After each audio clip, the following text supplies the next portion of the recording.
రాష్ట్ర ఉద్యమంలో ప్రతి ఒక్క మహిళ కూడా తమ వంతుగా డైరెక్ట్ గా వచ్చి పార్టిసిపేట్ చేసినారు. ఇండైరెక్ట్ గా వాళ్ళ కుటుంబ సభ్యులందరినీ కూడా ముందు గురికించి ఉద్యమంలో ఆనాడు పాల్గొనేటట్టుగా చేసినారు. 1200 మంది మహిళలు తమ బిడ్డల్ని కూడా కోల్పోయి వాళ్ళ కడుపు కోతను మిగిలిస్తే గాని తెలంగాణ రాష్ట్రం రాలే.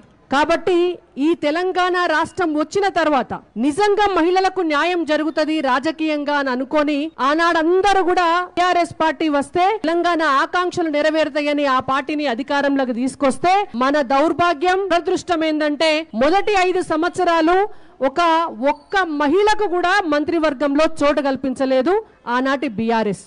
నరేంద్ర మోడీ గారు ప్రధానమంత్రి అయిన తర్వాత ఎర్రకోటలో మాట్లాడినటువంటి మొదటి స్పీచ్ లో మహిళల ఆత్మగౌరవాన్ని కాపాడడం కోసం ఇళ్లల్లో టాయిలెట్స్ కట్టిస్తా అన్న రోజు నుంచి మహిళా రిజర్వేషన్ ను పెట్టి ఇవాళ చట్టసభల్లో మహిళలకు 33% రిజర్వేషన్ కల్పించేదాకా మహిళల కోసం ఆలోచన చేస్తున్నటువంటి ప్రభుత్వం ఏదన్నా ఉన్నది అనంటే అది నరేంద్ర మోడీ గారి ప్రభుత్వం. ఈ భారతదేశ చరిత్రలో భారతీయ జనతా పార్టీ మహిళలకు ఇచ్చినన్ని కేంద్ర మంత్రి పదవులను ఈ రోజు వరకు 60 సంవత్సరాల కాలం పాటు పరిపాలించిన కాంగ్రెస్ పార్టీ కేంద్రంలో ఇయ్యలేదు.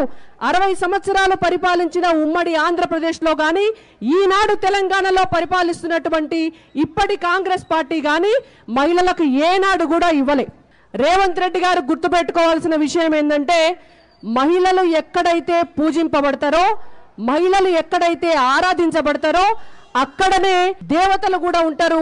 అట్లయితేనే మీ ప్రభుత్వం కూడా ఉంటది. తెలంగాణ రాష్ట్రంలో బెల్ట్ షాపులు పెంచి లిక్కర్ ఆమ్దాన్ని పెంచుకోవడం కోసం తెలంగాణలో ఉన్నటువంటి స్త్రీలందరినీ కూడా ఏడిపించి తెలంగాణలో వితంతువుల సంఖ్యను పెంచి ఇవాళ గద్దె దిగిపోయినటువంటి బీఆర్ఎస్ బాటల రేవంత్ రెడ్డి గారు మీరు కూడా నడవకండి. ఈ పార్టీ అధికారంలోకి వస్తే రాష్ట్రంలో ఉన్న బెల్ట్ షాపులన్నీ కూడా రద్దు చేస్తామని చెప్పిండ్రో బరాబర్ బెల్ట్ షాపులన్నీ కూడా రద్దు చేయాలని చెప్పి ఈ వేదికగా భారతీయ జనతా పార్టీ తరపున మేము డిమాండ్ చేస్తున్నాం.